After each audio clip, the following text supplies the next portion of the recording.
Okay, so Okay. going live in two, three, 4, 5, and we are live.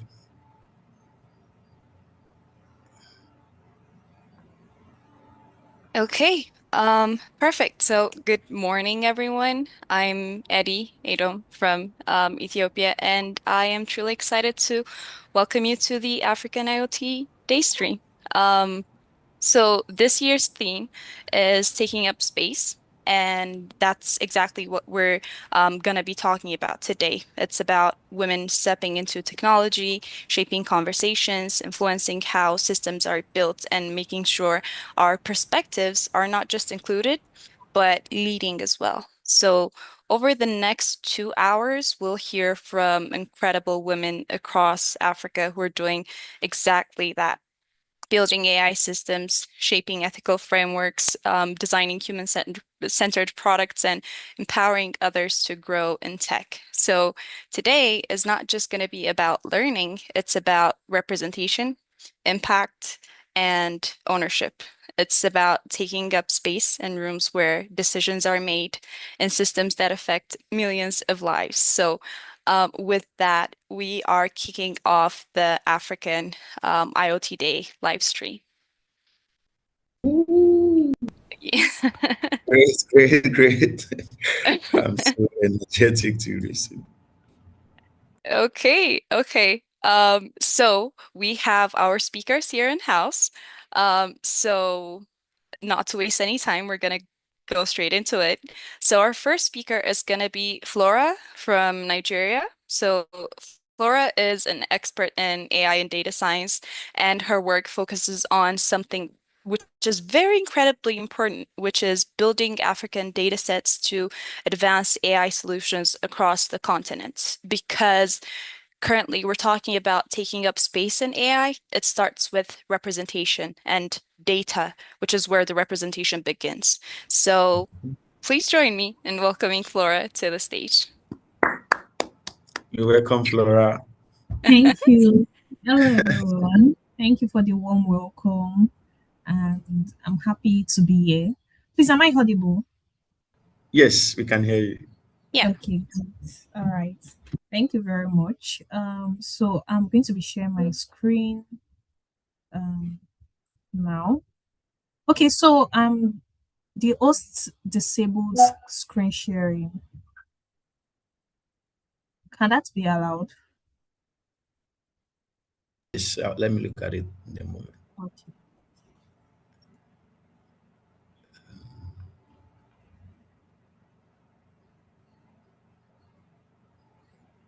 Let me make you. All right, you should be able to share now. I've made you a co-host. Okay. All right. I'll share now.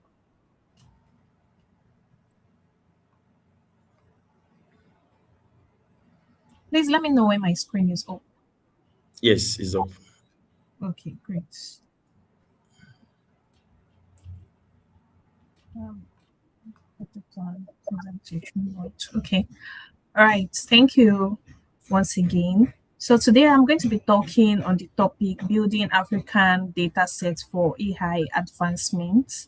So I'm basically looking how we can bridge the data divide that most African usually face in this AI space, and other underrepresented culture and region also face as well. So um, this is me. I'm Flora. I'm also known as Flora the AI girl, and I'm a data and AI professional with 6 years of experience. And I work as an AI engineer, but I also do AI research, and I have some of my papers showcased at conferences like the Deep Learning Indaba, NeurIPS, and High CLR. So currently, data in Africa is underrepresented, and AI in Africa is actually one that is still budding, right? And this is because of representation. So representation in Africa is not actually as much as it is in other regions. Um, Looking at representation, Africa is still underrepresented in the global AI space. Currently, Africa has over 2,000 languages which is spoken across Africa. But when you look at the number of languages, African languages in some of these AI systems, there are still a few, and not just a few, most are not actually 100% accurate as it should be, unlike the way it is with other resource languages. So currently it's just under 1% of the African languages that are currently in most of these major AI training systems. So this means there are still about 1.4 billion voices that are missing from this AI system that are currently being used. So if we want more people in Africa to embrace it, then these people need to find their voice, find representation in this tool. Imagine walking up to someone whose language isn't even in the AI system currently being used and trying to convince them to use it. They absolutely see no need for it because they are not accurately represented. So without this representative data, AI system fails the African users and most of the outputs will remain biased and there will be poor translation and exclusion from the benefit of this AI revolution. So we are seeing AI growing at a fast pace currently in the global AI space, but some of these African data sets are not even present in the training of this model, and thereby it's not well represented for people who are interested in using it to use. So, moving on, why this matters, first of all, for cultural relevance.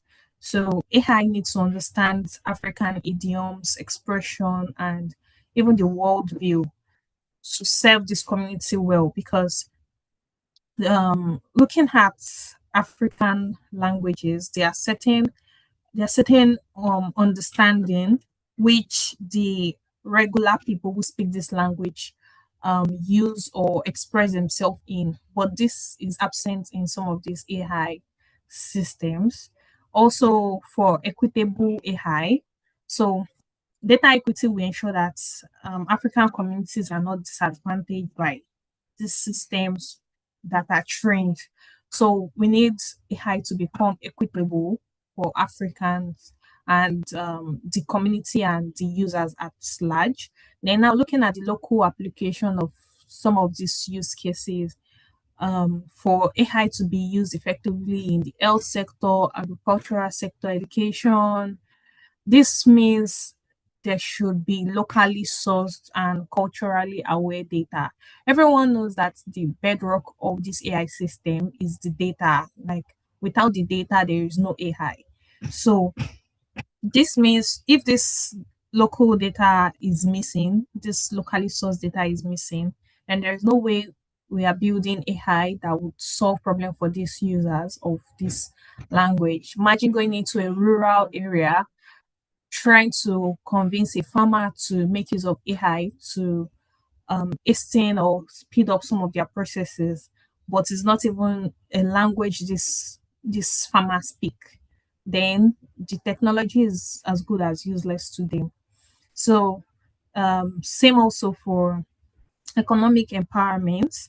This African owned data can create IPs, job opportunities in this global AI economy. So these are some of the reasons why AI is um, is needed for.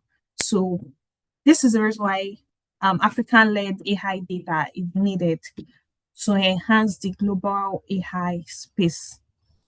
So what kind of data is needed for Africans? So first we need speech audio data. This is to build ASR system, text to speech system, speaker identification. Recently, I faced an issue being an AI engineer. we're trying to build a system that helps people in the organization internally to transcribe some of their speech.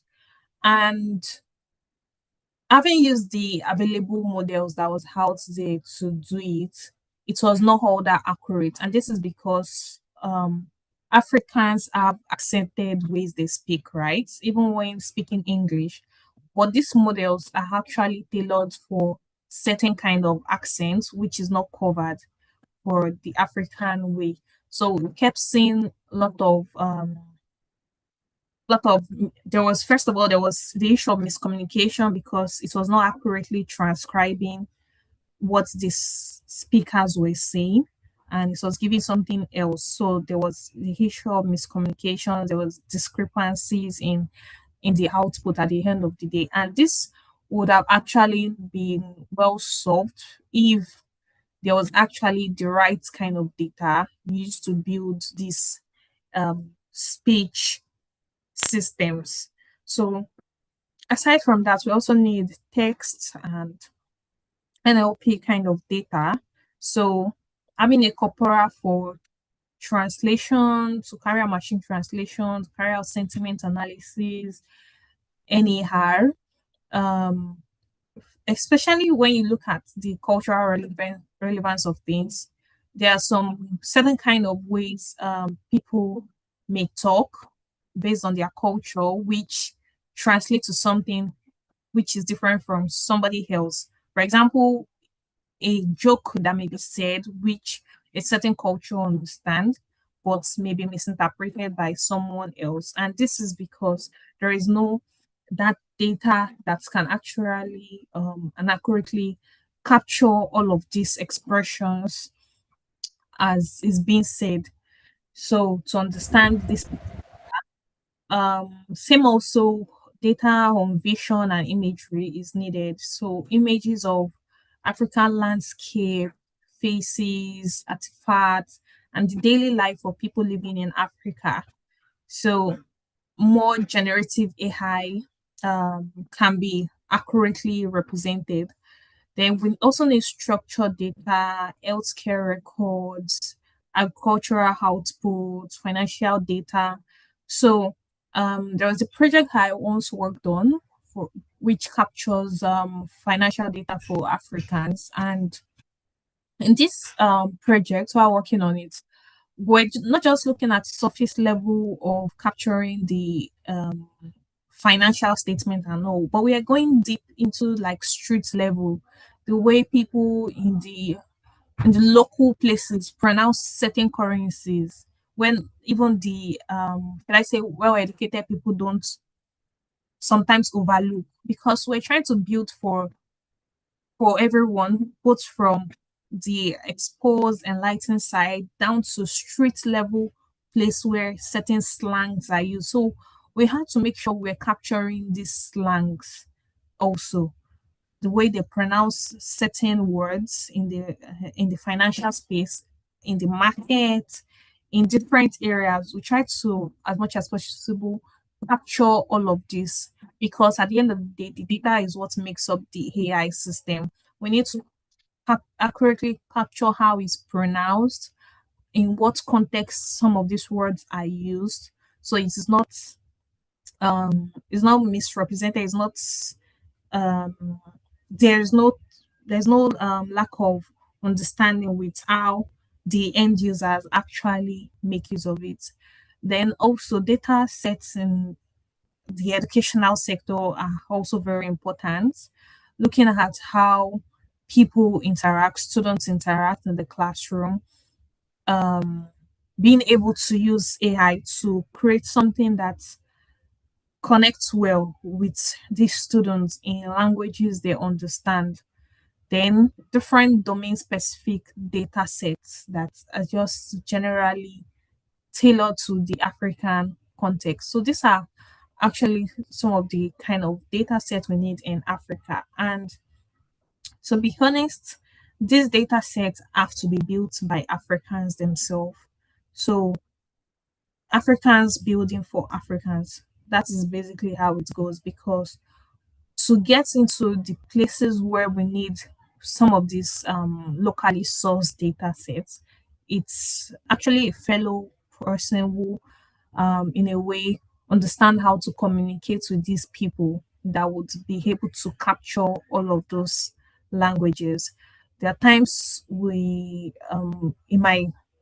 in different ways I capture data. Sometimes I have to go out to the field, go out to some of these places, communicate with them, help them understand that, oh, there is this is the end goal of it. Help them understand that at the end of the day, them giving this data is very important, and being able to make their mind at rest and collecting data in an ethical way. So this has to be done by we fellow Africans. So moving on, I just want to spotlight one of my work, which is on the Nigerian pidgin education. So I did a research on the Nigerian educational sector, looking at the ways students actually connect to some of the materials that they are given in the classroom, especially those who live in local places where English may not be a predominant language spoken there. So, looking at the language, one of the language that people really understand, even in some of these local places where they're not speaking their native language, and like a language that connects us as Nigerians, I saw it was pidgin language. So there is this program we do in my country. It's called the National Youth Service Corps program, where people who finish their higher education, like university, college, goes to remote areas or different areas of the country, basically. So some get posted to remote areas, and they find it hard connecting to students in these remote areas because of language barrier. I mean, someone who has never stayed in probably the northern part of Nigeria before, they now have to go there, and they don't know the language these people are speaking there. But one language that connects to people generally in the country is the pidgin language. So in a way, they can use that to communicate. But there's always this issue of students who don't really understand English well, and they're in the classroom and they get distracted because everything the teacher is saying is sound like gibberish to them. Like this is not a language they speak on a regular basis, right? So the teacher tried to connect to them using pidgin English instead. But now the problem lies in the resources that the students are given, because the resources are written purely in English. It's not in pidgin, which the teacher is trying to use as a means to get through to the students. So looking at that, seeing that problem, I then went on to create a data set for pidgin, for Nigerian pidgin. So it's one that is still in progress. And looking at it, the relevance of it first comes from how pidgin is spoken by about 75 million people. And it's a language that brings people together. So this data set covers educational domains um, across the different level of education, university, high school, secondary school, primary school, covering subjects like mathematics, English, biology, arts, science. So the different subjects, basically business, and so they are in two different domains, right? So this subject now, haven't collected English materials of this subject, so then went on to translate this into the Nigerian pidgin data set, trying to build a data set that caters for these students. So, and this is the data set is designed for other application that can be carried out in NLP and fine tuning, from training chatbot for pidgin speaking students to building mobile apps for them, to enabling text to speech, and contributing to some of these African communities that powers the AI space in Africa, and also supporting teachers with AI assisted um, lesson content. So this is the reason I carried out this work, or I am carrying out this work, because it's still a work in progress. So it's going to be one of the biggest data sets for PG and educational data sets in Africa, particularly Nigeria. So these are some of the ways we can actually try to solve some of this problem of data set issue in our different local communities, looking for problems that affects everyone or affects a certain group of people, and niching down to find a way to solve it, because again, it's only Africans that can accurately solve these problems for Africa.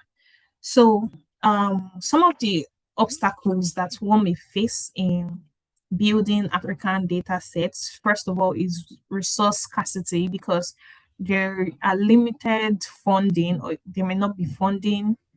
There may be funding to pay annotators of this low resource um, language data collection, because it's actually not an easy task collecting this data by yourself.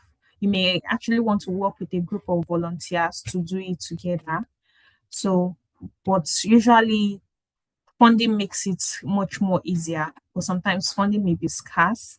So then also looking at the linguistic diversity, Africa has over 2,000 languages. So sometimes making a standard out of it, trying to create a standardization to follow, can be very, very difficult because of how diverse um, the different languages could get.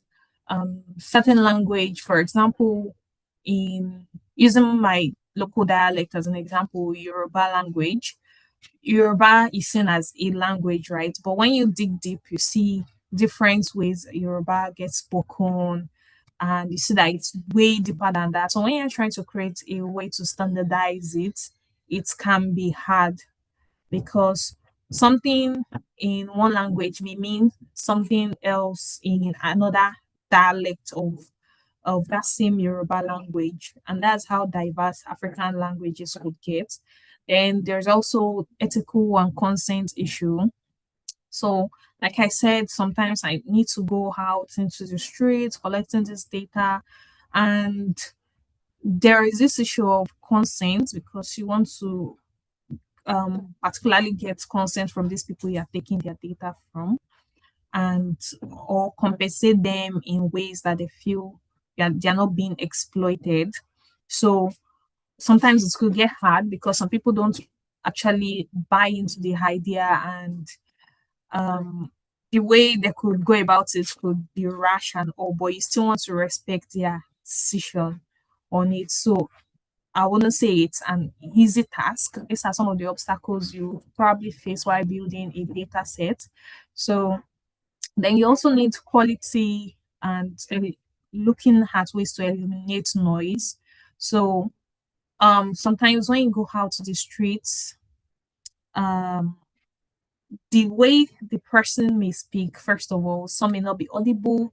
Sometimes they could be audible, but there are like noise that disrupts what they say, and it could not be clear when you take this data back home to like make use of downstream. So there could also be issue of code switching. Someone may not be speaking in one particular language, or they might be infusing it with other languages as well.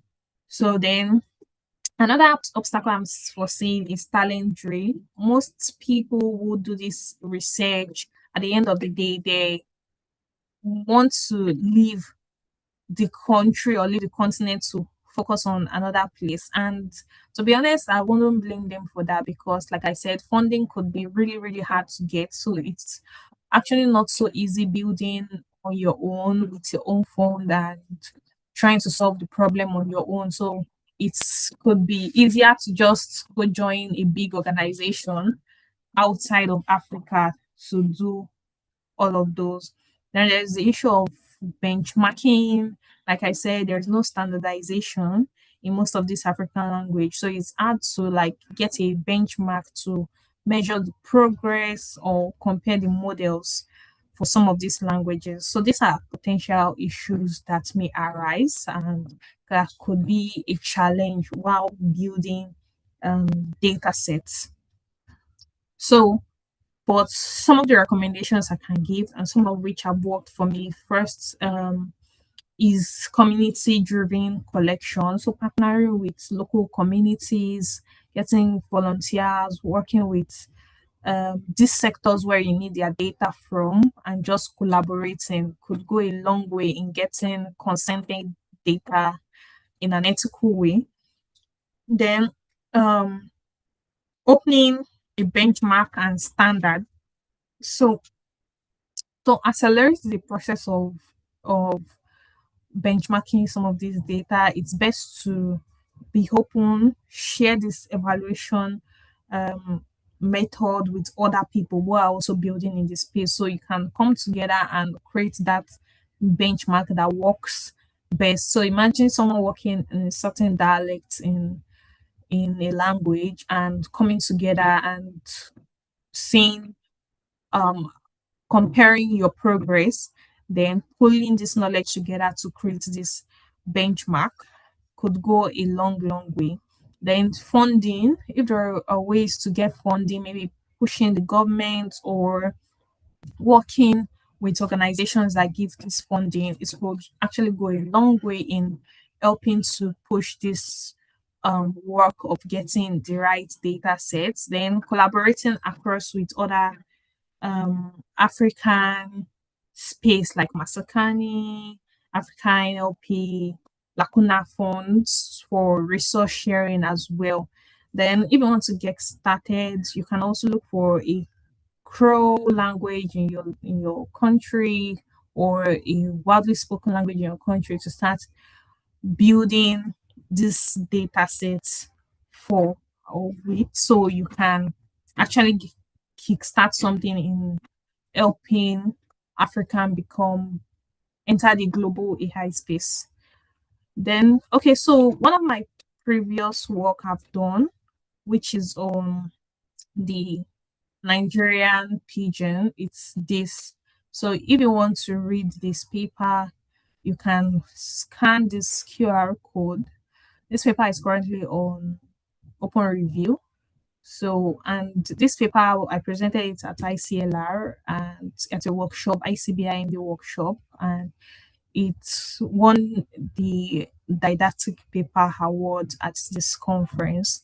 So, in this paper, I was basically looking at how effective some of these AI systems are in translating English text to pigeon, Nigeria pigeon.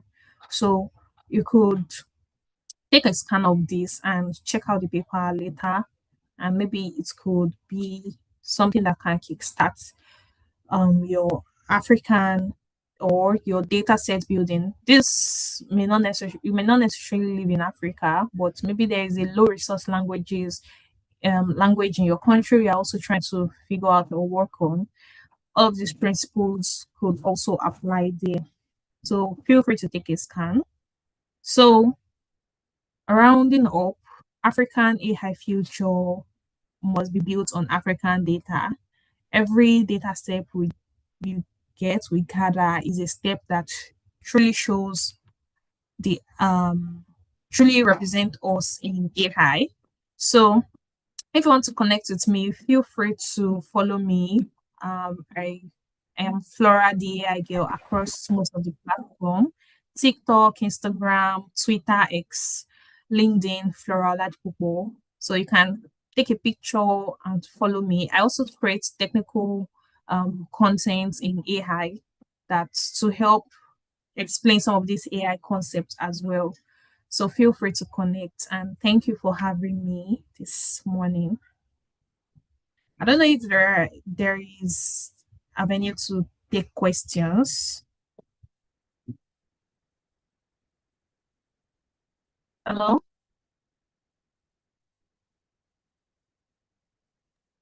Can you hear me? Yeah, you're audible. Okay. I don't think we have any questions. That was such an amazing presentation, such an insightful session, and thank you very much for that. Thank you. Thank you for having me.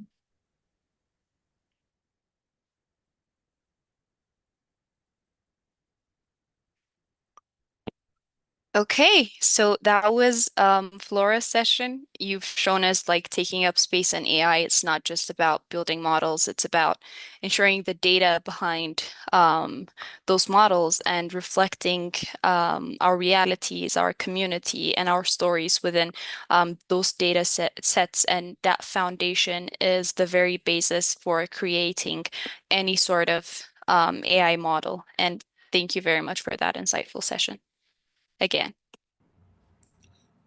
Um, I actually have a question. We have a question. So I've typed it here. I thank you, Flora, for the insightful session. I really learned a lot.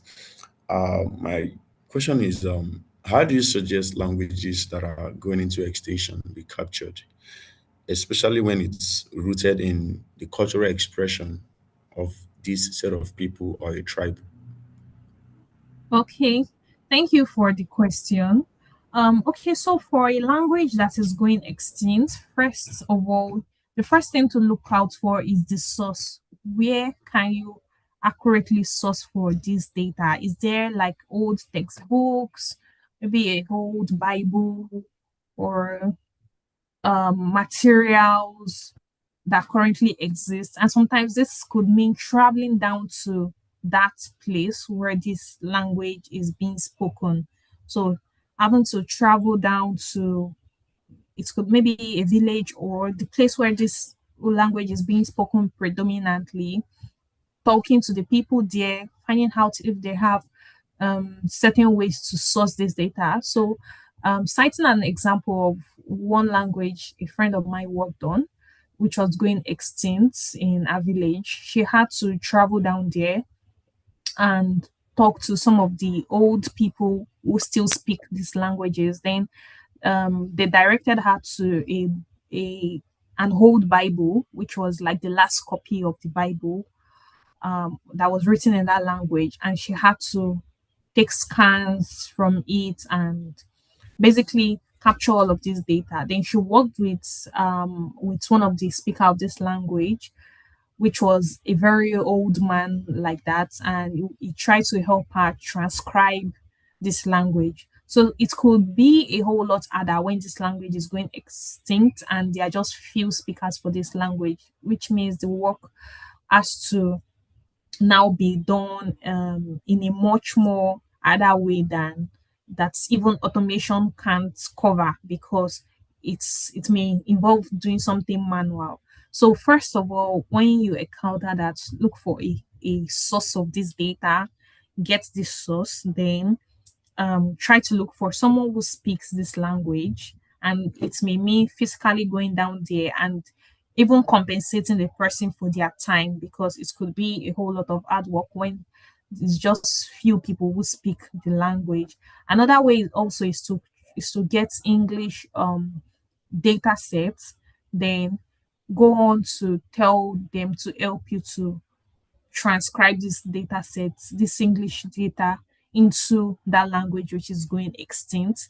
So then you now have um, a large data set that, especially if this English language covers different domain. So it's best when this data set covers a lot of domains, then find some of these speakers of this language to help transcribe it well into that language, then go on to build a machine translation model that can now translate into that language. So looking at the performance of this machine translation model, there might be need to improve it better, expand the data better, and all. But basically, what I'm trying to say is that for an exit language, it could be way harder, but it can still be done. But it may involve lot of resources being put into it because you now have to like meet with these people physically, especially if there are people who are not tech savvy or people who are living in a completely remote and local area. So that's actually a great way to capture a language that is going extinct. I hope that answers your question.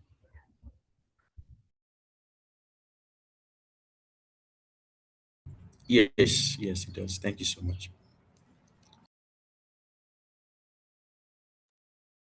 Do we have any other questions for Flora?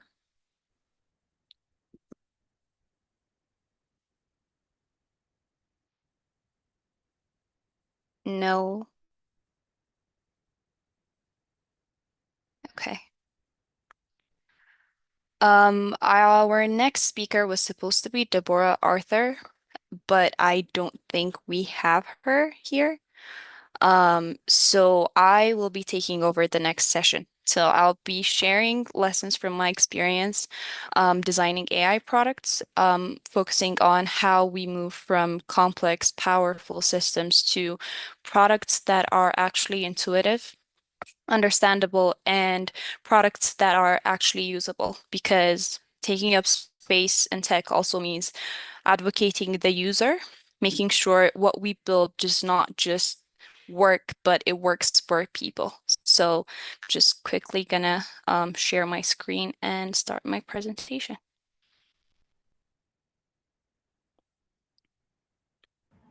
Great.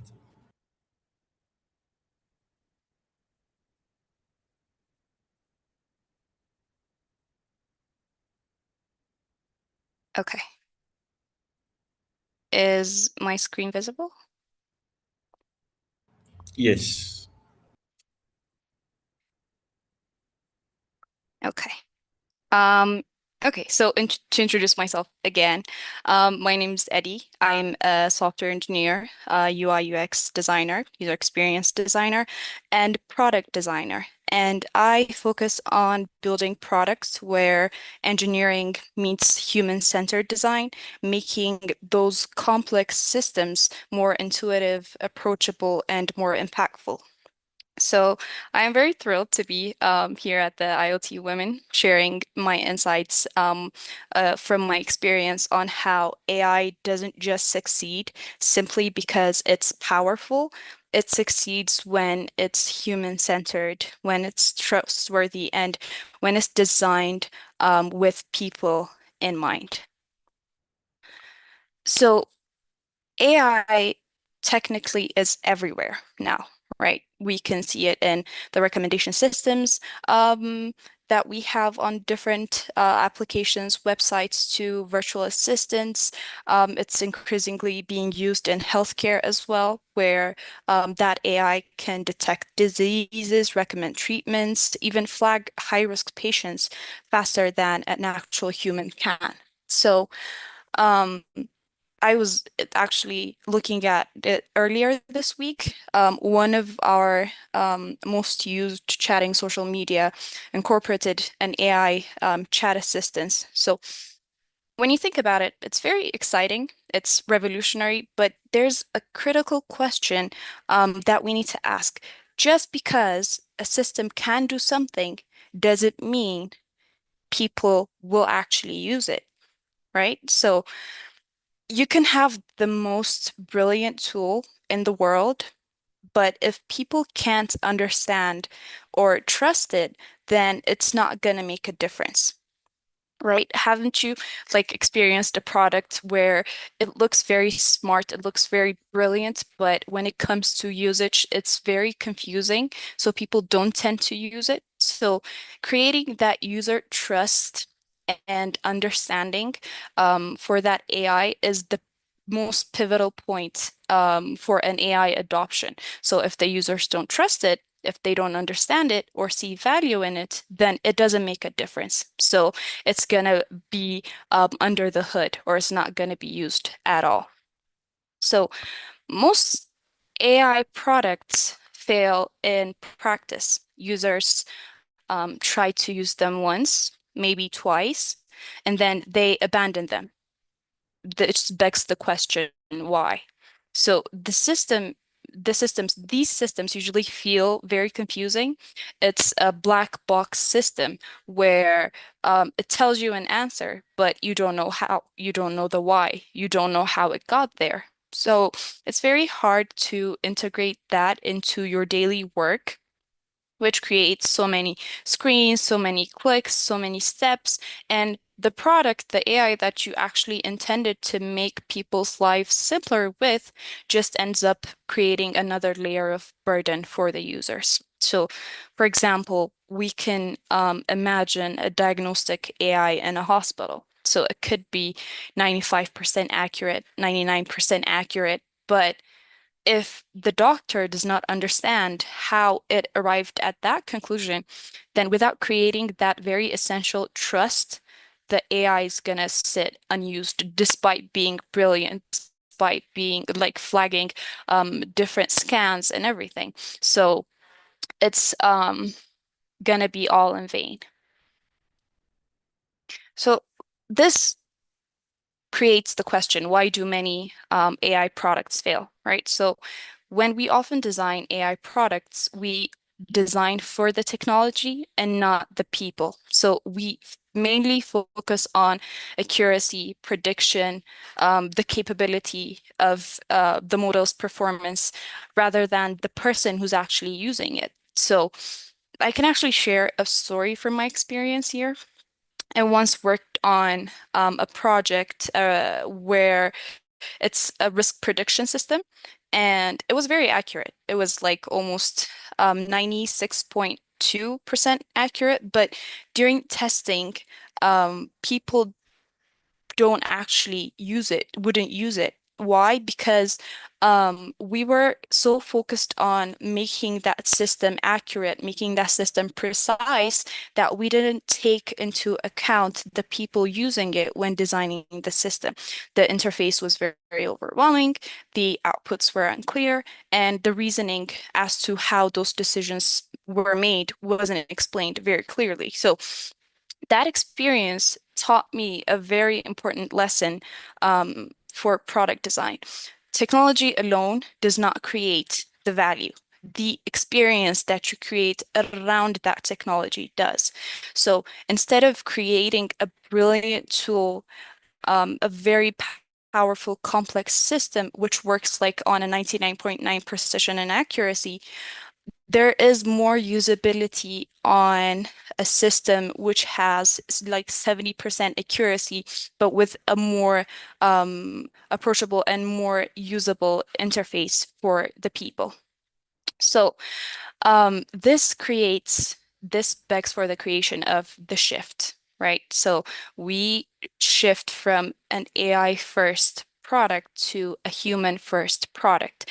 That means we design for the human interaction. So this shift is actually what I want to focus on in this presentation. So moving from an AI first thinking to no, an AI first thinking to a human first thinking. So instead of asking the question, what does this model do? We would be asking, who is using this? What decision are they trying to make using this model? And what do they actually need in that moment to succeed?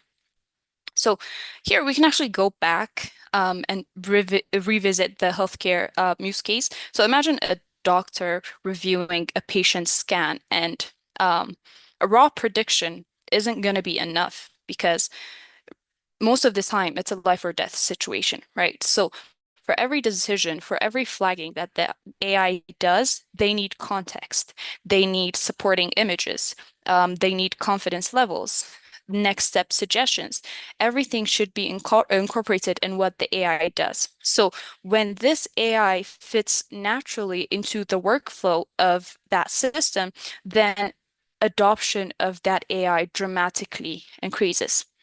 So when the technology considers the user experience, its surrounding experience, the journey, clarity, usability, then we will see a drastic rise in adoption and usage.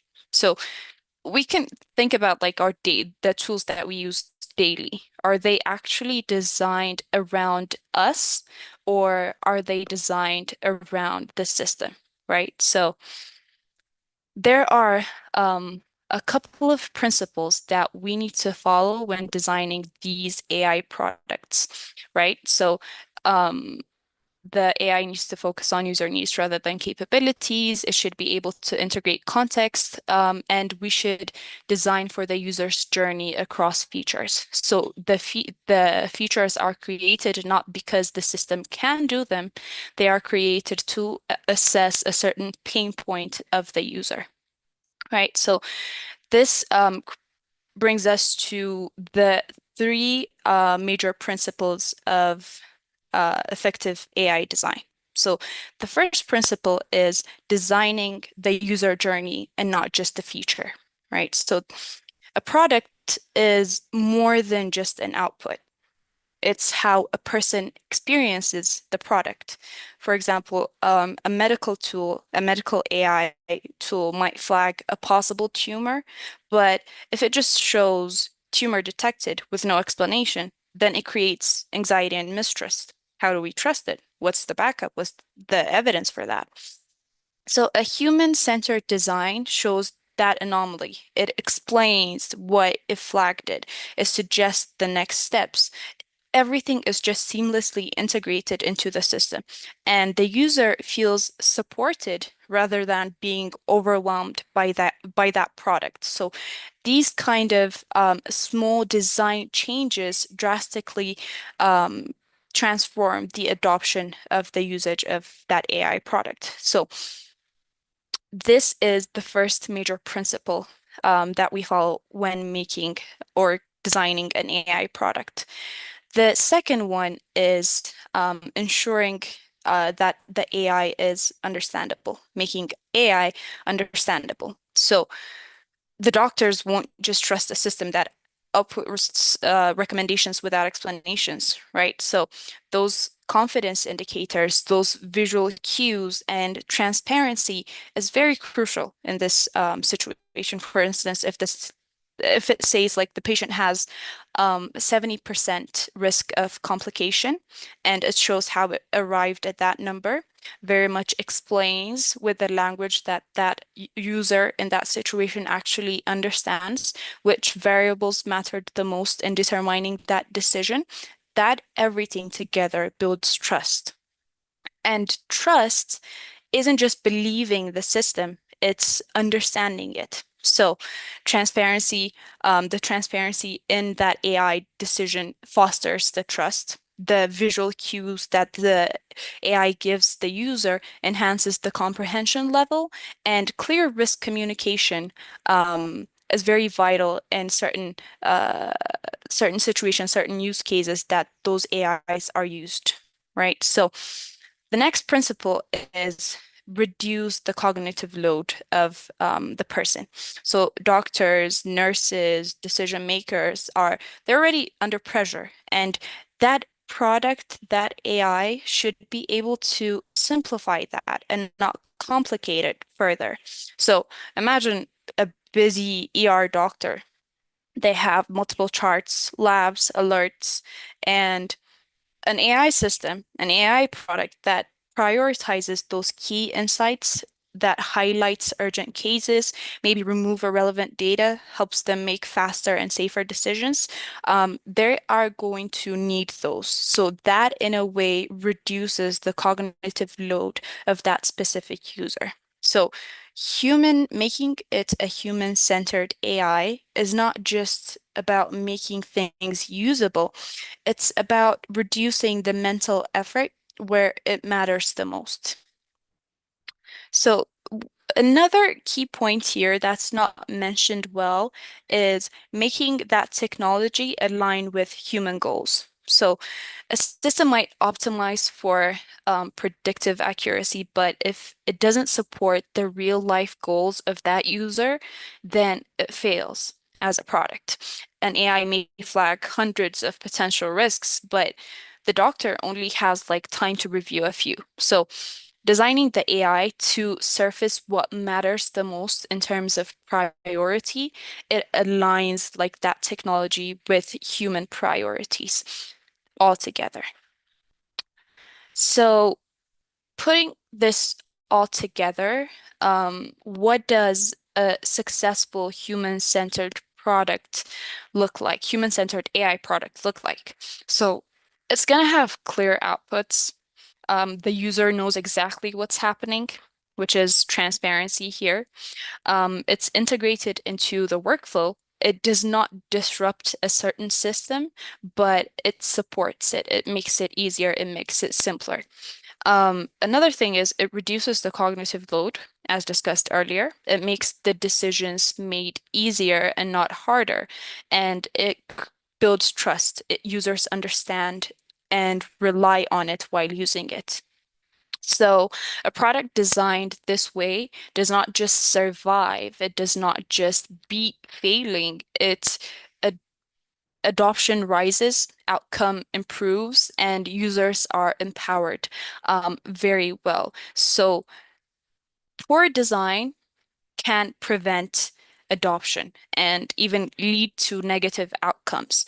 When we create thoughtful human-centered design, then that creates confidence that ensures proper use of that product, and ultimately it saves lives. So we're not just building AI, we're building systems that people actually rely on in critical situations, right? So it's very it's very crucial to know the importance of what we're designing and what we're creating for potential users. So that leads us to today's theme, which is taking up space. So in tech, taking up space means influencing how systems are built. It means advocating for users, shaping experiences that work, and ensuring products that solve real life problems. So as women in tech, our perspective is very vital in creating that AI that serves the human and not AI that serves the system or the technology, not just machines.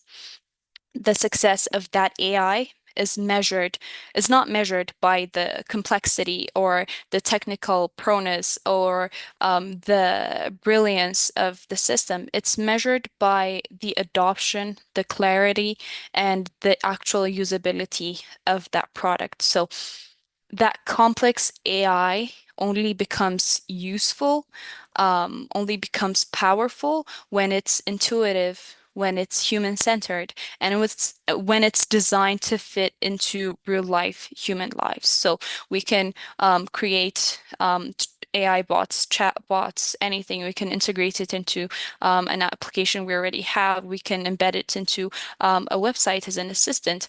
But if we don't know the true purpose that users might actually use that AI, then it's a wastage of resources, potential, and everything. So I want to leave us with a question begging, are we actually building intelligent systems or are we building products that people can actually use, right? So I really hope this inspires you to think about human-centered products, human-centered AI when you're doing whatever projects that you're delving in, and hope this creates a good insight on what to take into consideration when creating these products. And I really hope you guys learned something from that. And thank you very much. Thank you, Eddie. That was very insightful. Wow. Thank you. I am open to take any questions if you guys have any. Okay. I don't have I any. have a question if I can ask. Yeah, of Sure. course. Yeah, Lady, thank you so much for this, for the presentation. Very insightful. Yeah, just wondering maybe if you can share your experience when trying to build trust with using like agentic architectures, AI agents, how you track that transparency in their decision, either something you have implemented, experienced. So yeah, I'm just keen to learn more about your experience. Okay, can you repeat the second part? I didn't get it. Yeah, just how you deal with transparency with AI agents when you have multiple AI agents interacting. How are you tracking their decisions to build that trust with the end user? Mhm. Okay, so a very good question. Transparency is something I discussed earlier on my presentation as well.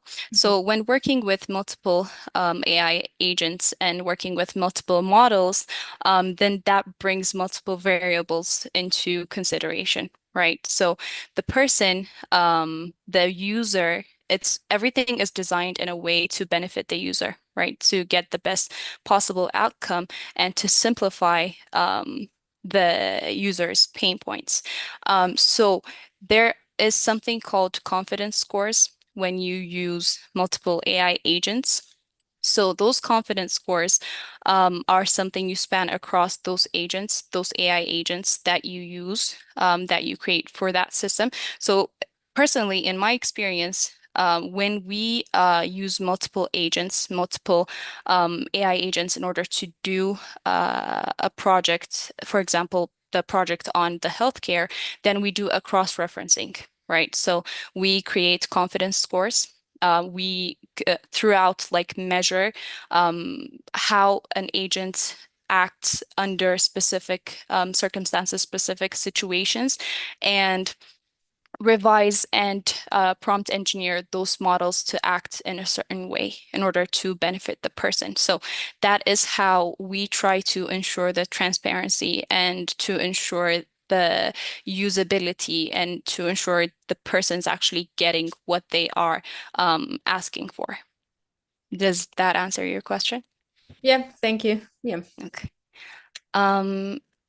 When investors prioritize or push for growth, speed, or monetization in ways that challenge users' first design, how do you decide what to protect and what to compromise? That's a very good question because sometimes in user first designs, when you prioritize usage, you have to drop some of the complex systems, the monetization systems that are created for that specific project, right? So the first thing that you need to check when trying to compromise on features is is that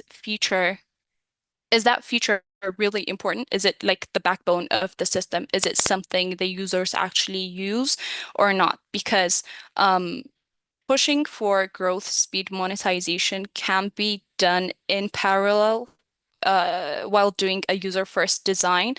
But sometimes when those two clash, what you try to do is you try to prioritize those features, right? So if that feature is very important for the user-first design, and if that's something that you can't drop, then you try to compromise with the speed or the growth that is being pushed towards your way, right? So it's all about trying to prioritize the features, prioritize everything, and try to explain the things based on that. Because if you don't do that, and if you're just pushing for, if you're pushing for the speed, growth, trying to launch a product which is not ready for users to use, then it's going to, in the end, you're not going to be making any money. You're not going to be, because users are not going to be using your product, right? So trying to map out this clear distinction between the features that we can actually drop and the features that we must include for that use first design and prioritize everything, map out everything is going to help protect what actually needs to be put out into the product. And I hope that answers your question, Mayor.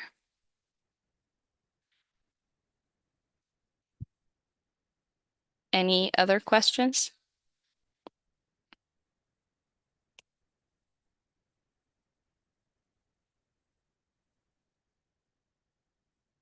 Okay.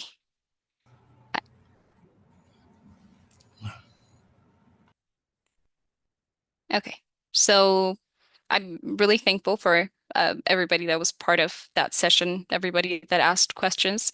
I hope it gave you a different lens on AI, not just being a powerful technology, but as something that needs to be carefully designed around human needs and truly make an impact. So with that, I am going to wrap up my session. And next we have Adul Deborah from Nigeria, and she'll be speaking about something that's just as important as technical skills, the mindset behind lasting career success. Because taking up space is not just about opportunities, it's also about confidence, it's about growth, it's about belief that you actually belong in these spaces. So please join me in welcoming Adul to the stage. Hi, Eddie. Thank you for the welcome. All right, I'm Welcome, going to share Eddie. this. It's nice to have you. Thank you. All right.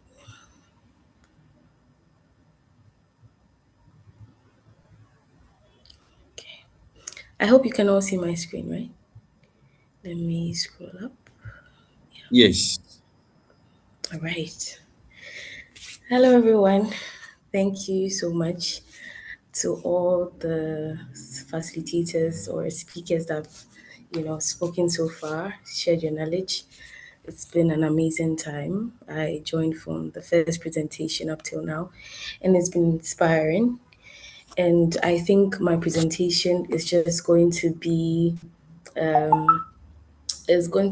push, for us to take up spaces and to be resilient. Yeah. So, as we all know, my topic is Own Your Climb, the mindset behind a lasting career success. My name is Adeolu Deborah Boluwatife. I am a data analyst. I am a public speaker, co-founder of Veloxa Technology Limited. I have been in the data space for the past 2 years, and I've been empowering communities, inspiring innovation. It's been amazing. Yeah. Okay. So what does it mean to own your climb? All right. So owning your climb is having an ownership mindset. It's stop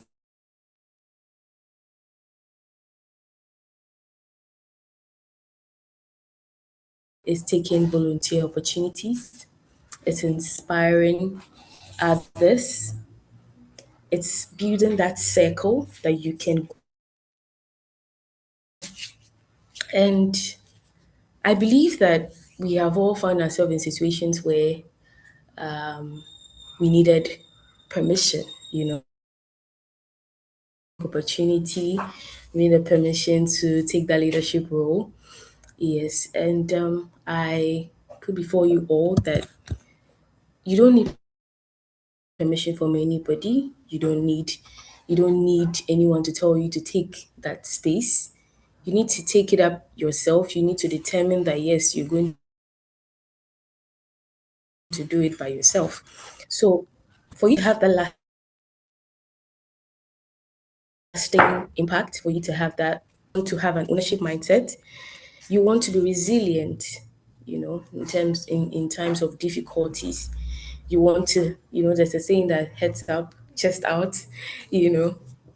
I heard that some time ago and I was so happy because it sounded funny, but it's true.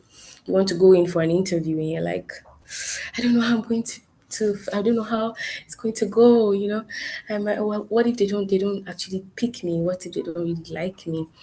But you don't have to be perfect, to take opportunities. You don't have to be perfect, to take up spaces. Whatever you have, whatever you can leverage on, whatever skill you have, use it, use it.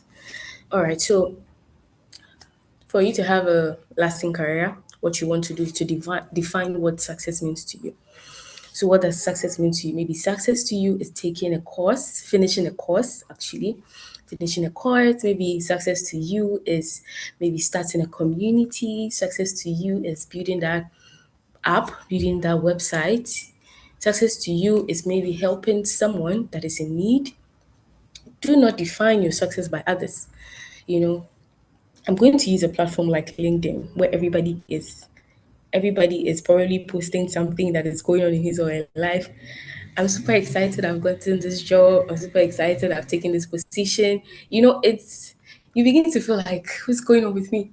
Why am I not putting out anything? It happens, but probably that is not where you need to be. Okay. Probably where you need to be is where you are. Maybe you just need to identify, you know, your strength, your weaknesses. You just need to know that, okay, I have the time to do things now. Why don't I just, take advantage of it? Take advantage of the time you have now, because you will never actually get it again. That's the truth. Whatever time you have now, you might not get it again. So why don't you make good use of it? So now, probably after you're done defining what success means to you, you want to build a career that lasts, you want to inspire others, you want to leave a trail of, whatever you have done so far. You want to show that, okay, you have actually made impact. All right. So you define your success, you make impact by sharing your knowledge to others, by building a community, probably not even a big community, maybe 1,000 and plus, even 50 people, 20 people, even 10 is enough. You know, as far as you have people that you have, as far as you have people around you that are willing to help you grow, are willing to correct you, are willing to stand by your side when you actually don't know what to do, that's enough. That's fine. All right. Okay. So the truth is, nobody's going to come to save you. Nobody come to save your career if you do not save yourself. You need to save yourself first, even before relying on anybody, relying on anyone that says, I have a job for you, I have, something for you. You need to identify your strengths, your weaknesses. You need to know what you can do with your time. You need to know what you can do with your life. You need to identify what you really want to do before going to somebody saying, I want you to mentor me, I want you to do this, I want you to do that. There are two different kinds of mentorship. The first one is somebody that comes to you and says, let me mentor you. And there's another mentorship that says, I need you to mentor me. Can you please mentor me? So which of these are you actually going for? And I think mentorship, per my experience, it takes someone that's really you know, dedicated to giving you that space to grow, to see results. All right. Some people it's just a week. Oh, what do you do currently? What do you need me to help you with? That's all. They don't even try to find out what's going on with you after. They don't try to find out if you're making progress or not. So you need to have the mindset of your own, even before you want anybody to come pull you out of that circle, pull you out of that hard time. You need to identify that you need help. You need to identify that, okay, this is what you actually want to do. And the sooner you truly believe that it's not as a threat, but as freedom, the sooner your climb actually begins. All right. So this is what an ownership mindset actually means. If you were waiting for permission, as I said earlier, waiting for someone to tell you that get out of that space, do this, do that, all right? I want you to have the mindset now that no, I don't need someone to tell me to get out of that space. I'm ready, I'm willing to do it, all right? Even without anyone telling you what to do. If you were hoping to be noticed, like some of us, some people try to be noticed on different, social media platforms, all right? And you just want people to know that, okay, you can do this, you can do that. Please don't want to be noticed. Don't want people to know you. Put yourself in that space where you'll be visible, all right?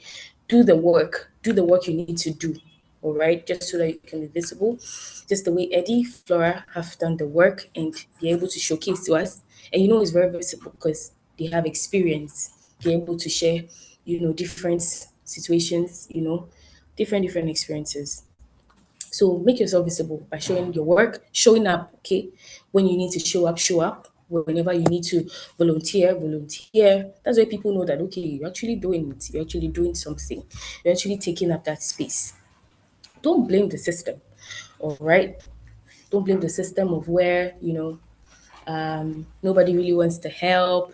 Everybody is after him or herself. Don't blame the fact. Okay, what are you actually doing to navigate through that path of nobody wanting to help? All right. How are you putting yourself in that position that people know that, okay, this is what you can actually do? Because if nobody identifies what you can actually do, no one is actually willing to help you.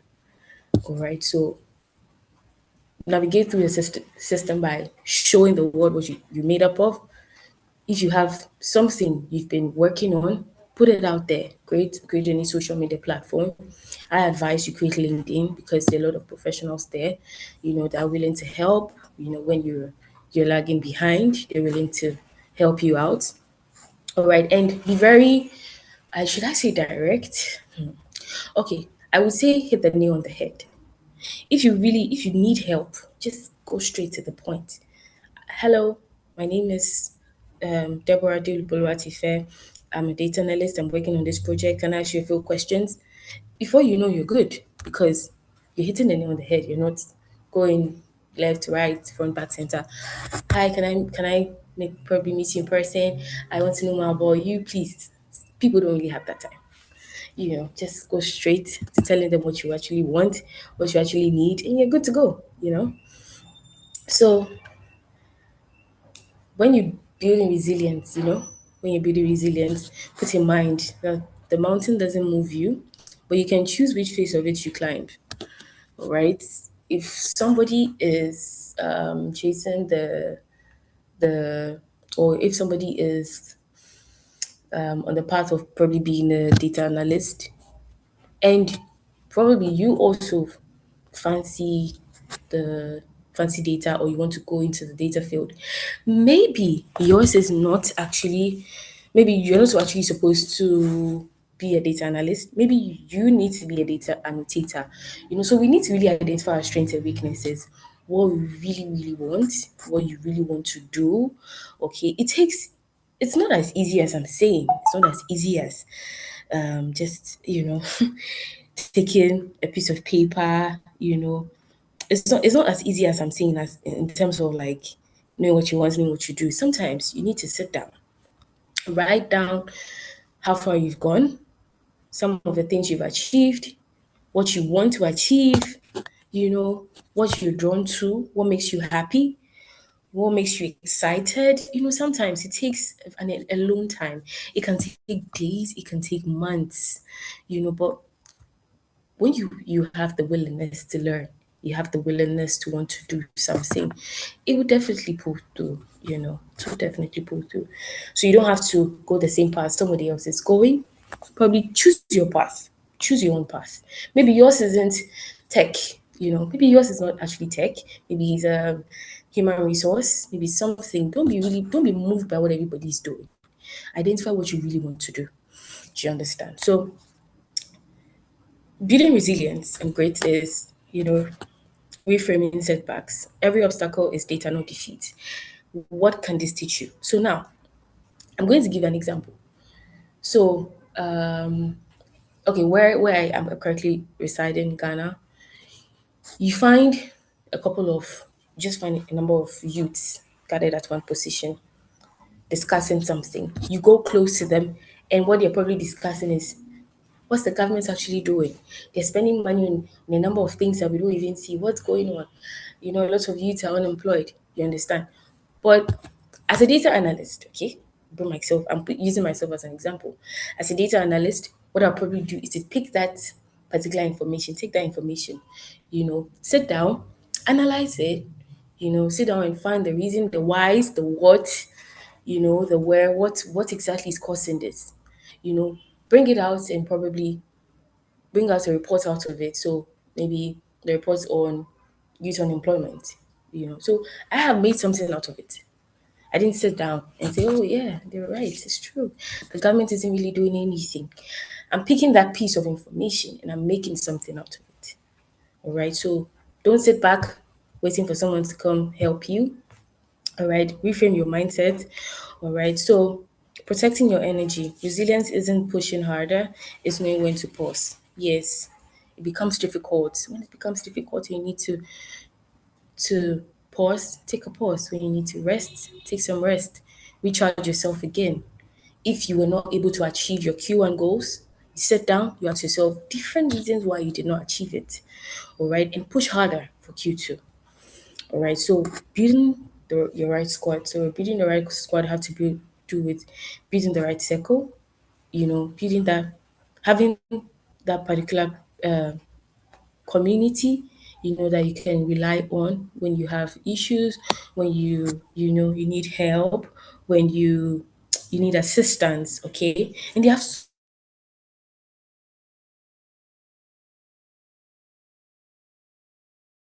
there's so many communities. There's so you find yourself in communities that actually relate to you, because you can't be in a community that it's all about everybody's bringing out products and everything, and you're like, what am I doing here?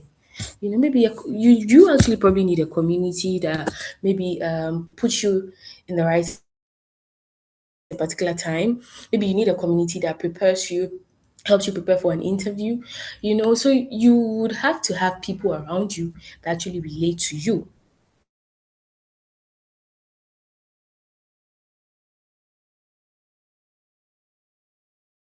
that you can actually go. People that don't feel tense, you don't feel like you're the only person not doing anything.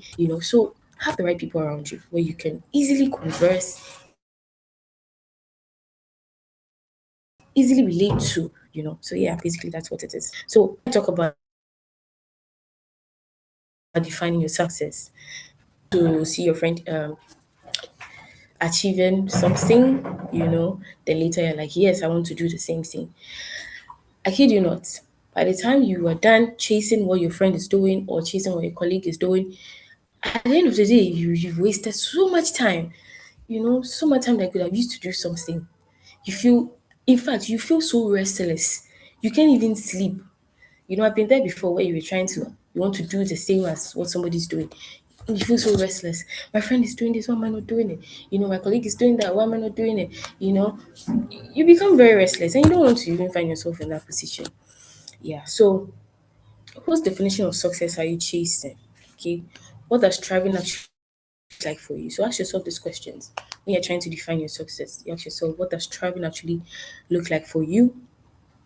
Not the title, but the feeling, right? What would you do if no one was watching? What are you tolerating that you shouldn't be? What will you regret not trying? All right. Yeah. So building a lasting legacy. What does lasting success look like to you? Maybe it's a career that grows with you, with who you're becoming. Probably it's skills that compound, not just titled that stack. So I'm going to use myself as an example again. So about 2 years ago, I built a community out of my interest in two different fields. I think I've shared this before with Eddie. So I built a community out of two different fields. It was even three. It was three. It was content creating, it was data analytics, and it was cybersecurity. So I was discussing with a researcher, a friend, and I told him that I have so many interests. I have so many and I don't know what to do. Just finishing school and like I can do this, I can do that. Where do I begin? You know. So I spoke to him about it and he was like, okay, let me get back to you. As a researcher, so what he did was, okay, how does she combine these three together? What can she do with this? So he came to me with a lot of things, content strategist, data strategist. He came with a lot of things. And I was dumbfounded. I was like, okay, God, where do I start? Where do I start? So I told myself that, okay, why don't I build my own circle of people that I can converse with, share my knowledge with, people that probably are also, trying to finish undergrad and they're confused, they don't know what to do. Let me build my circle, let me build that community where I can discuss with them what's going on with me. Probably along the way, I might really find my strength, what I really, really want to do. So I built that circle. It sounded really funny at first. It sounded very funny because I was like, what am I doing? What exactly am I doing? So for me, a lasting legacy was building that community. For me, it was not about title. I wasn't even interested in wanting to be called content strategist or anything. No, just call me a community builder. I'm good. I'm fine. I was so happy, so excited because I had two very good friends that were really willing to help. My one of those friends was my first speaker because so what we do every month is to host webinars, host sessions that probably bring professionals, in the data field, cybersecurity field.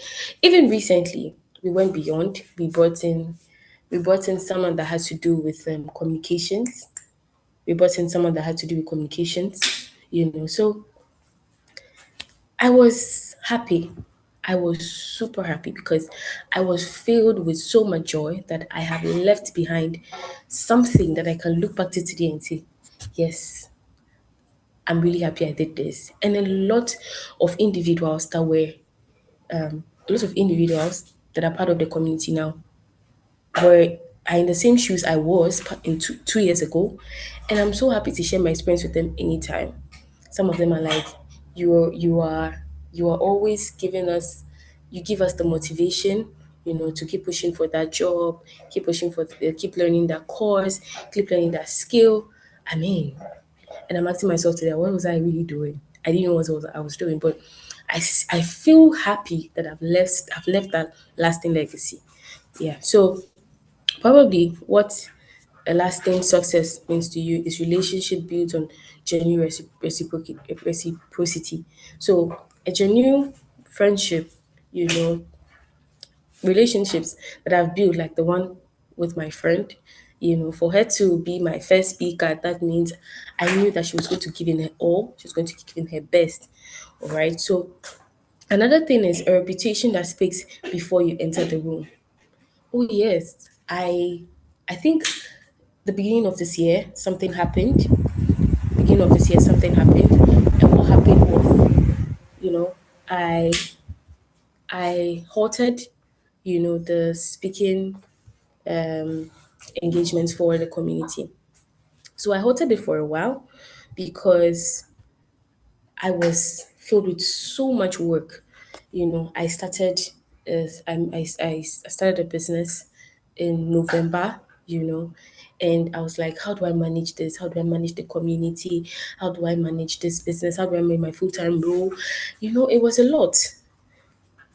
But one thing that kept me, wanting to keep going harder was when another person, somebody I just met about 3 months ago, was like, what is going on? And what's going on? You're not doing any webinar, you're not doing anything. And I was like, why? Why is she asking? That means she's actually following. That means she's actually knows what I'm doing. Because that was the first question she asked me when she saw me. It's like, what's going on? You haven't hosted any event, you haven't started any webinar, for the past 2 months, what's going on? I had so many excuses to give, but I was like, no, for someone to tell you that you're not doing something, that means they're actually learning. That means they're actually being impacted by it. All right. So your reputation will always speak for you before you enter anywhere. Whatever you're doing now, it's always going to speak for you. Good, bad, it's definitely going to speak for you. Impacts that outlast your presence in a role. So now it's beyond me being a data analyst. Now it's more like me being a community builder. It's more like me being somebody that anybody can rely on. You know, it's about me being someone that anyone can refer to and say that, oh, Debbie is somebody that can guide you through this path. Debbie is somebody that can lead you. You know, maybe not every day, but at least I can dedicate 2 hours of my time, and I'll be super super happy to do that. So now, what trail should we leave? What trail should we leave? Every woman in this room is writing a story that other women will read. The climb you own today becomes the map someone else uses tomorrow. That is your legacy.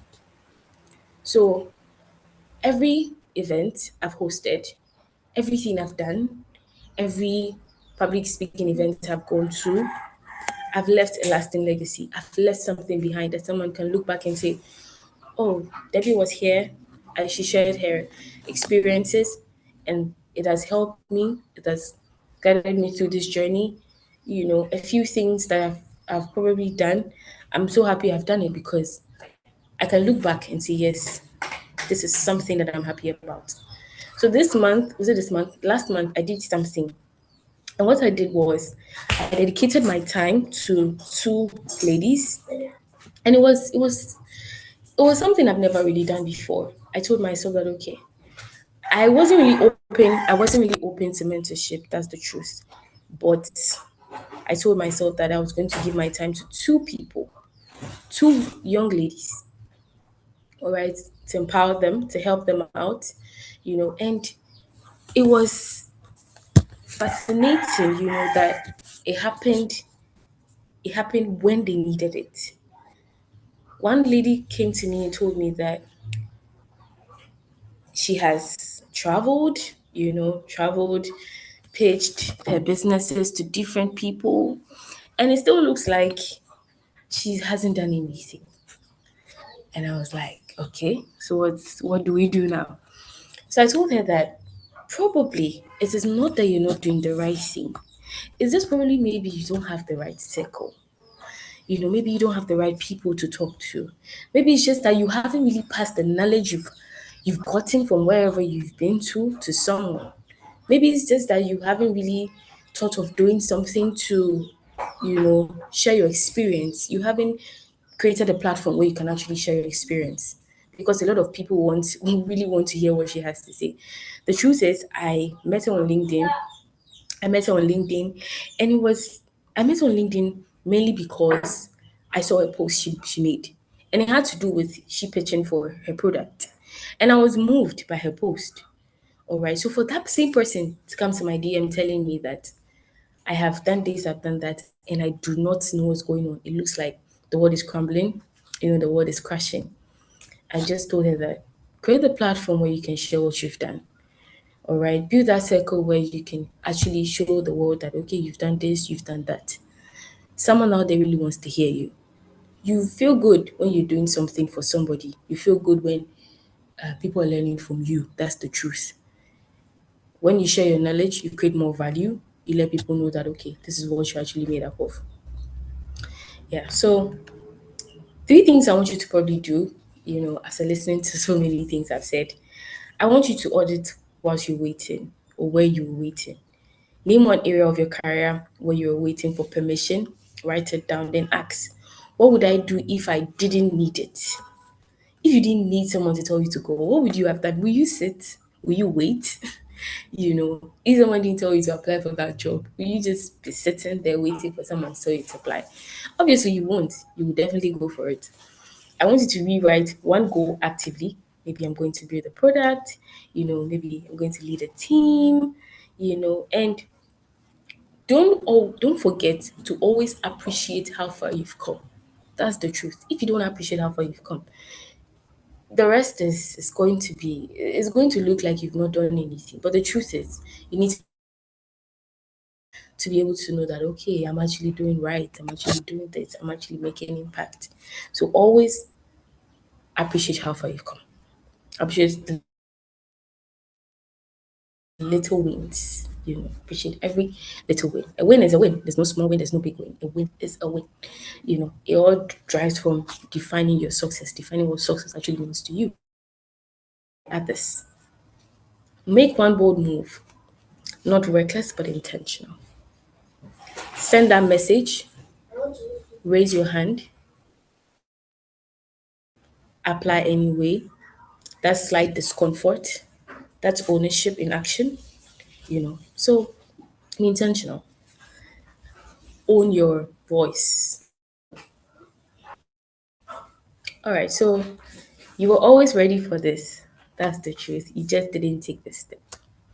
The climb doesn't start when someone believes in you. It starts from the moment you do.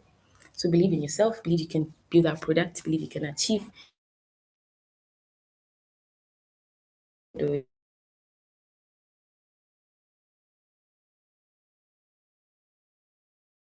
Yeah, so basically that's it for me. My socials, Adeolu Deborah on LinkedIn. That's my personal social for community, the data diaries with the community. Thank you so much for the opportunity, business women in AI. I really appreciate this. And this brings us to the end of my presentation. Thank you.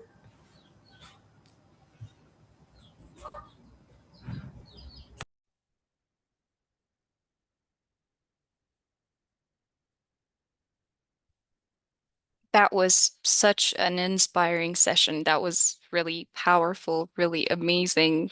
That reminder in the end was very powerful. It's that growth is intentional, and taking up space in your career actually requires both courage and consistency as well. So thank you very much for reminding us that, Deborah. And if we have any questions for Deborah, um, you guys are welcome to ask any questions.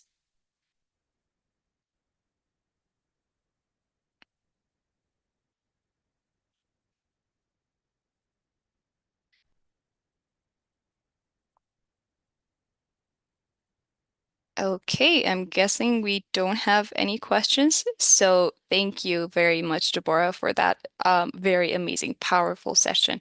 Again, that was very inspiring.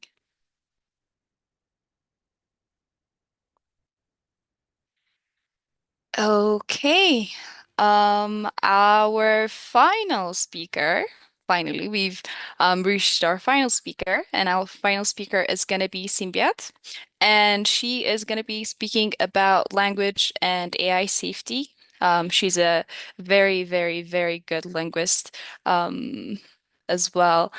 She's going to be speaking on language AI safety, which is a critical topic as AI continues to expand across different cultures and communities, because taking up space also means ensuring AI systems are safe, inclusive, and capable of understanding the diversity of human language and experiences. So, without any further ado, please welcome Symbiot to the stage. Thank you so much for that wonderful, the talk so far from everyone has been very insightful. And if I didn't know better, I would say, oh, this was planned, the whole lineup and all of that, because it's like everything everyone is saying is linking to each other, and we all have one voice right now. Even with my next presentation. So I'd like to share my screen before I start. My name is Cynthia Tajao, like Eddie said. I am a linguist and an independent researcher. I like to keep it simple that way, but actually I do a lot of things. But language is something I really love, enjoy doing, I have passion and zeal for, which I'm sure everyone would see during my presentation. Please, I sent a request to share my screen. Okay, I can share it now. Yeah. Thank you. Deborah, can you stop sharing your screen?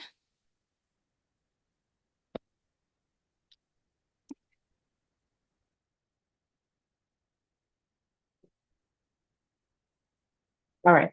I believe everyone can hear me. Yeah. Today's topic is on language safety in AI. Who gets to take up space? When I got the theme for this year, I'm like, okay, what can be done differently? Because last year I spoke about language endangerment, and it appears that yes, there are lots of voices now that is talking about putting low resource language out there. But one thing we're failing to look at is language safety. Over time, people talk about AI safety. I'll say this AI, I'll say this model, for people to use, does it keep human data safe and all of that? But no one really gets to talk about language safety in there. Now, moving on, we may want to ask ourselves, who is allowed to take up space in the future of technology, right? I'm sure at least all of us, if not all of us, which I doubt, 90% of us on this call would have, asked them here one question, in our language, about our culture, our community, and, it was at that point you then realize what happened, who are these systems made for? Because you realize the system either misunderstands you, or it stereotypes your identity. Sometimes it doesn't even have any information of you at all. You will try to use a voice AI system, and it's like you're not sound. What you're saying isn't viable, right?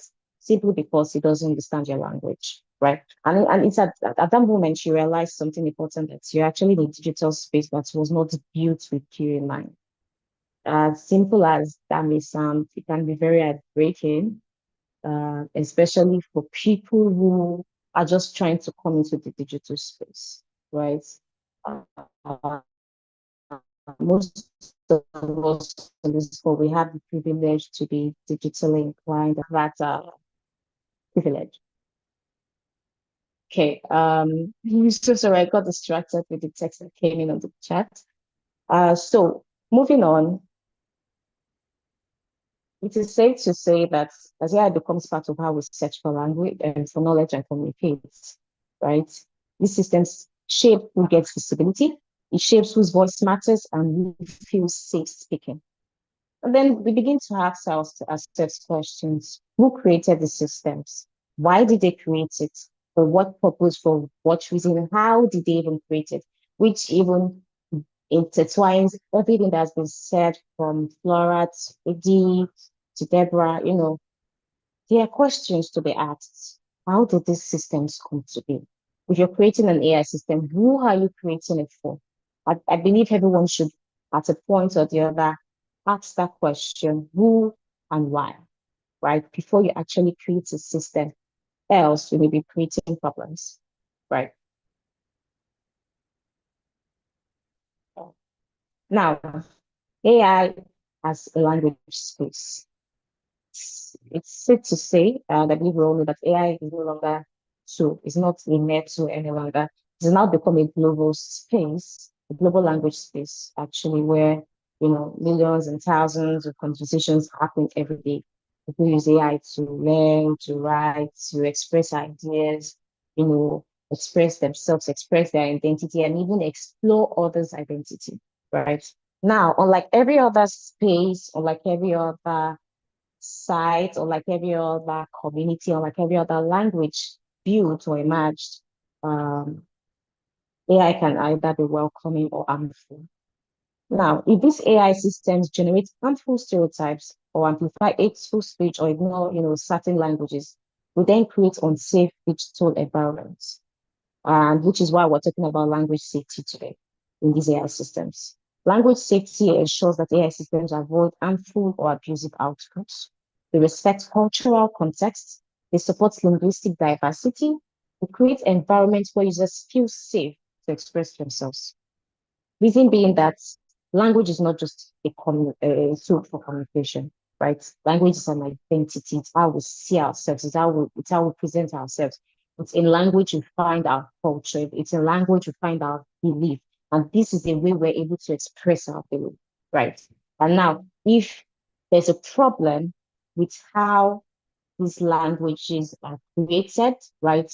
Or how they are represented, or even that they are not represented at all, you can imagine the amount of negative impact it will have on the people who do not have their languages represented, or or that they are wrongly represented. When I say wrongly represented, we see a lot of models created that for certain languages, but not like that. They're not that language inclined, right? They're not culturally inclined to that language. Imagine creating an AI tool for Efik. Efik is a language in Nigeria, by the way. Now, imagine creating a AI model for Efik, and you train it based on data sets from English language, or you translated that data set from English to Efik. Now, in as much as this may not be wrong, it may seem to be the easier way out, but it's creating lots of problems. In what sense? When you translate from English to Epic, you're translating the English language culture into another culture. Other than when you get the data set from scratch, you know that this data set has the cultural notion of these people in it, right? So that way, the model, is more accurate, the model is relatable, and it is usable. But once you begin to translate, even values are lost, ideologies are lost in that process, right? So this shows us that language, AI is the language space. And beyond them, it being a language space goes way beyond that. Language is a tool, which makes me relate to my research work recently that got accepted in Africa NLP on power asymmetries, in languages. These these languages, there are some languages that are simply just there in the AI world. Whatever they do, these languages have sufficient data, they have sufficient funding, right? Funding is another thing that's really pushes Africa back when it comes to being represented. We don't, sometimes it's not easy to get funding, right? And, this is a major problem for us. Now, I haven't even gotten here, and I already mentioned that. So why safety is about power? Safety is about power and visibility, right? The internet and by extension, AI, over time has been dominated by a small number of languages and perspectives. If you take, for example, over half of online content is in English. What does that mean? Thousands of languages have little or no digital representation. Well, in Africa, we can say some languages are doing quite all right, like Swahili, like Yoruba, like Igbo, like Zulu, and a few others, right? And this is because there are people like us, myself, and every other person on this call who saw the need for it. There's probably a groaning, pain that, okay, we do not have this. And not doing this could even lead to our languages going into extinction.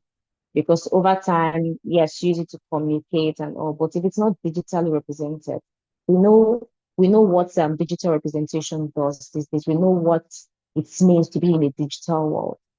It's a world that nothing can ever be erased. Now, imagine a language not being represented. What does that mean? It's totally erased. I mean, it's just give it time, and before you know, it's no longer there. Uh, and even if it's there, it's not well documented, right? So when AI learns from these uneven data, the results are very predictable. Some voices become louder, while other voices become invisible, which is still the same point that some languages are more visible, they are more out there, they're more digitally present than others, right? And now, when we talk about taking up space in here, it simply means we have to challenge that imbalance. It means asking the right questions as to whose languages are represented, whose culture is understood, whose experiences are protected.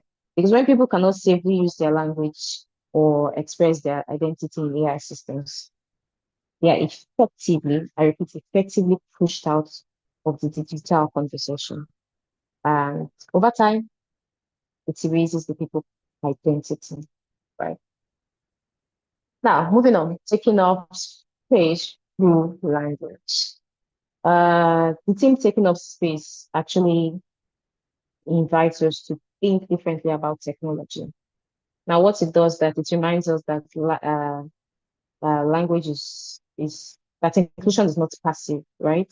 And it requires people to communicate. It requires people to actively claim their space. I mean, if you relate it to what Deborah said just a while ago, we really need to take our space. We need to claim our space. We need to ask the right questions and do things the right way. I know someone asked a question after Eddie, was it after Eddie? Yes, after Eddie finished the presentation as to, when investors prioritize push for growth, speed, and monetization in ways that challenges access design. How do you decide what to protect and what to compromise? They are all intertwined.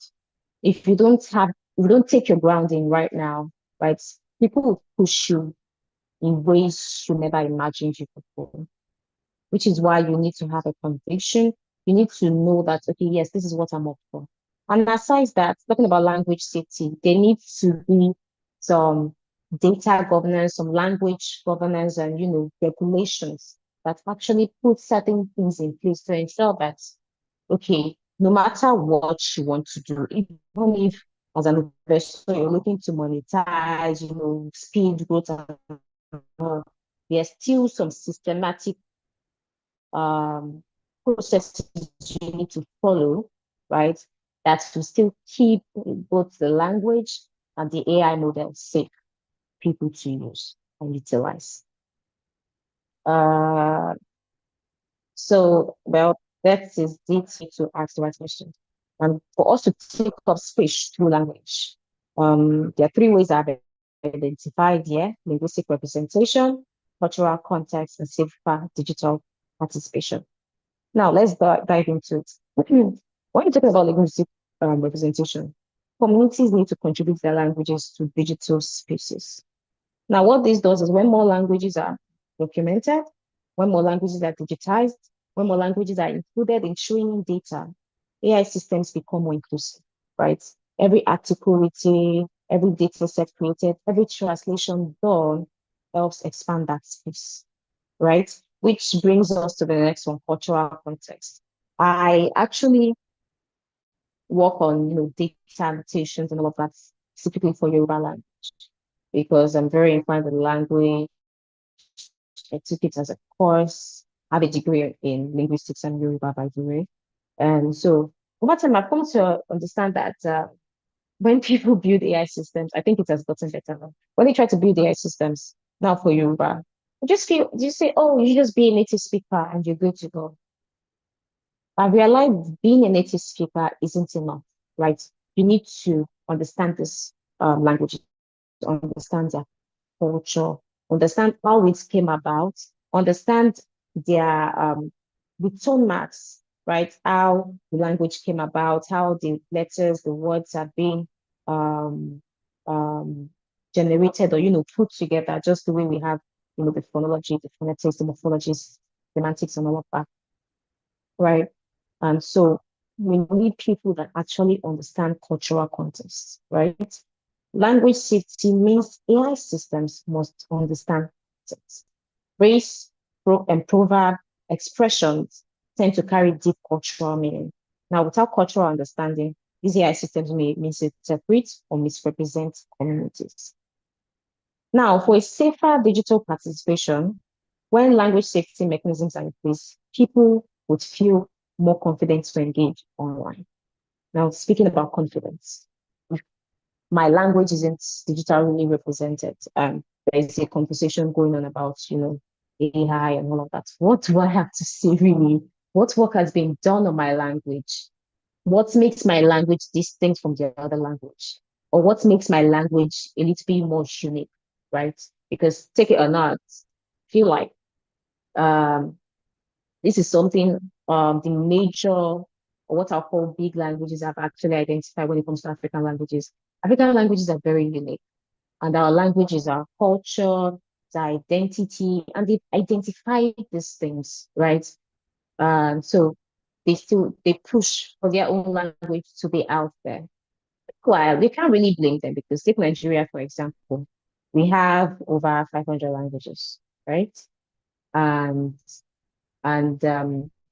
we cannot say, oh, Igbo be the official language, right? Be the sole official language. It will cause a lot of problems, which is why we're all using, English and all of that. And it's a little bit, all of this, was all part of a big plan of colonization and all of that. Now we have to speak up. We have to actually take up space, ask the right questions, and actually kill our space. Now, what safe AI space allows us and as individuals to do is to ask questions without fear, explore knowledge, express our identity, and participate in global conversation. This exactly is what it means to take up space safely and confidently. Moving on, we know we can't do this alone, so we need to have communities, right? It's the role of communities. We should have linguists, we should have educators, we should have technologists and knowledge contributors, majorly even professionals, right?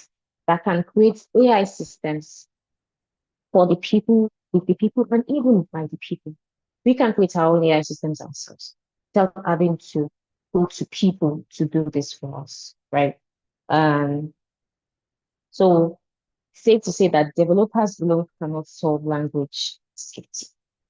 These developers or technologists, I'm so sorry to anyone who is a developer or a technologist here, but they'll tell you over time, like I said, it has actually gotten better. Everyone is beginning to see the need for it, see the light, right? Over time, they'll tell you, oh, we don't need linguists. Or it's just the computer just understands numbers, it's ones and zeros, right? We don't need you. Well, now they realize that you actually need them because the systems you're not training them on just ones and numbers, you're training them languages, right? Now, it's whatever that is in that language, they'll pick up. They'll pick up the our responsivities, our the repetitions there, right? If something comes up multiple times, they pick it up.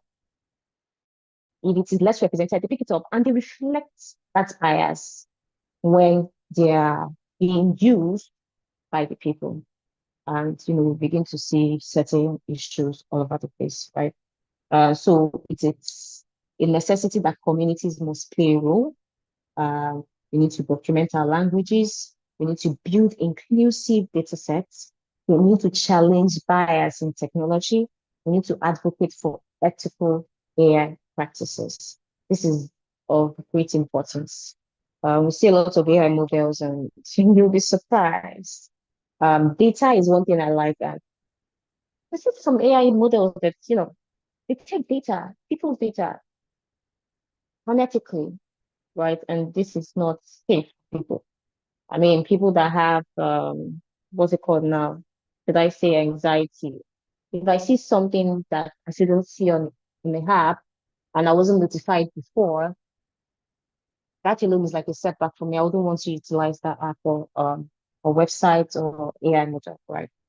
And so it is a great necessity that we advocate for ethical AI practices. Now, when communities shape the technology that represents them, AI becomes more accountable and more inclusive. Emphasis on accountable. If AI can be accountable, trust me, AI will be in a better place. I know a lot of people get scared. Oh, AI is coming to take your job. Oh, this AI can take your job as long as you evolve. Why? Because we as humans are the ones training this AI. So are they coming to take our jobs? But the one telling them what to do and what not to do in the long run, right? So it is what we feed them that they give back to us. Garbage in, garbage out. Uh, in conclusion, I will just simply read this. The future of AI will not only be defined by algorithms, right? It will be defined by whose voices shape these algorithms. Language safety ensures that people can participate in AI spaces without harm, without erasure, without fear, and in doing so, it allows more people, more cultures, and more languages to truly take up space in the digital world. Now, the goal is not just to build intelligent machines, like AD said, the goal is to build AI spaces where everyone actually belongs. The goal is to build AI system that supports real life goals of its users, else the product fails. Right? I can imagine how many AI systems have actually failed its users. This is something we ought to put in consideration. Each time we open projects, to build one model or the other, to build one data set or the other, let's all be part of building an ethical and safe language AI systems. Thank you so much. Oh, before I end, sorry, I skipped a slide. So this is Cynthia Tajao. I'm a linguist and a researcher. Over here is my email and my LinkedIn profile. You can follow, you can connect, and you can do great things together. Thank you so much for having me.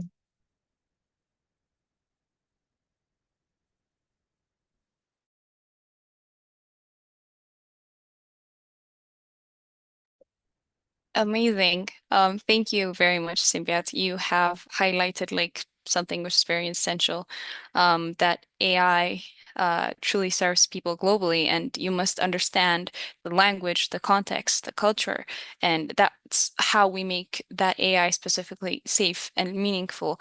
And this is such an insightful, it was such an insightful session, and thank you very much for sharing this with us. Appreciate it.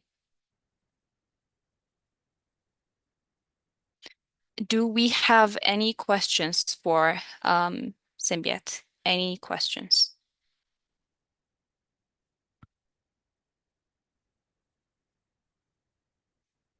Any questions?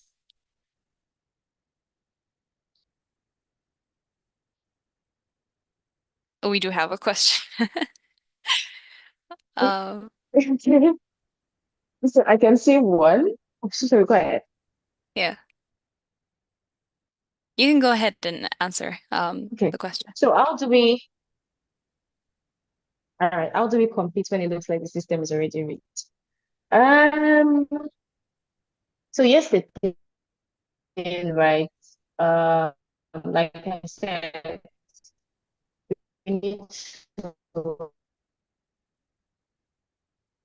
have certain governance in place, certain regulations in place when it comes to AI and data systems. That would really help and go a long way. Then funding, right?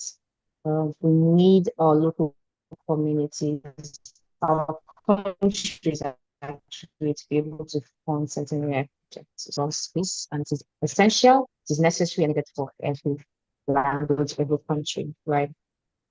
Build your own system, right? Once you build it, you don't need to compete with these people. The system will definitely speak for itself. People will be able to relate with it. People will be able to tell you, oh, this is wonderful. This has helped me in several ways, and really we do not need to compete, especially when it comes to African languages. Our languages are very unique, and that should be our power. That should be something we look at and we focus on, right? That our language is unique. We have the power to build our own systems. We need to create data sets from scratch ourselves for our languages, right? I know a lot of African languages are actually oral, right? They're oral origin, so we do not have much, written work, right? But it's all the starts from it, just speech to text and all of that. A lot of work to be done. That's just it. We do not have to compete. We just need to build our own systems by ourselves, for ourselves, and with ourselves in mind. Yeah, I hope I'm able to answer your Yes, yes.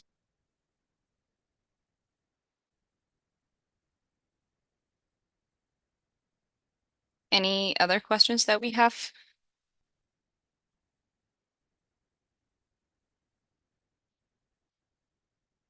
Okay, I am guessing not. So, um, that kind of brings us to the end of our today's stream.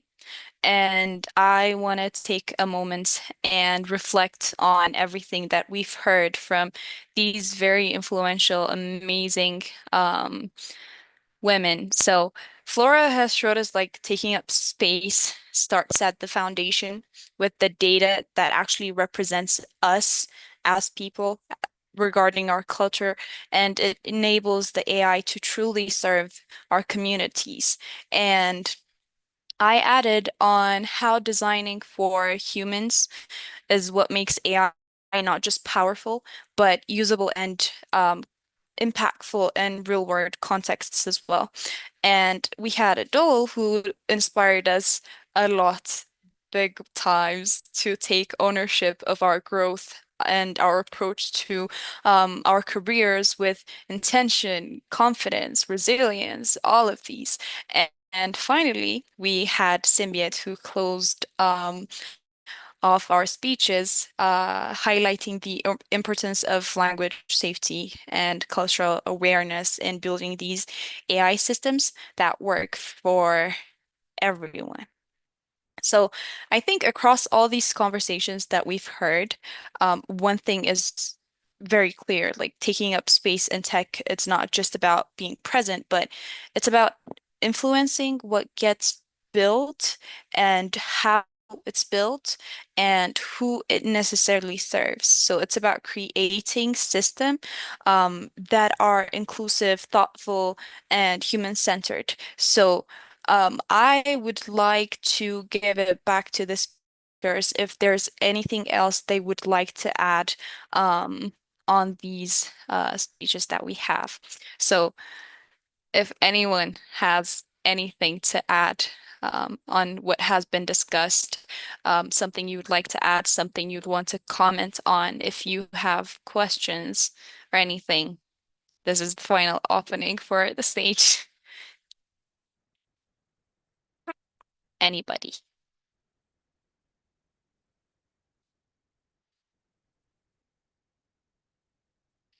Okay, I'll take that as a no. Thank you very much to our amazing speakers for sharing your knowledge, experiences. Thank you for everyone who has joined us from Africa, across Africa, and beyond the continent as well.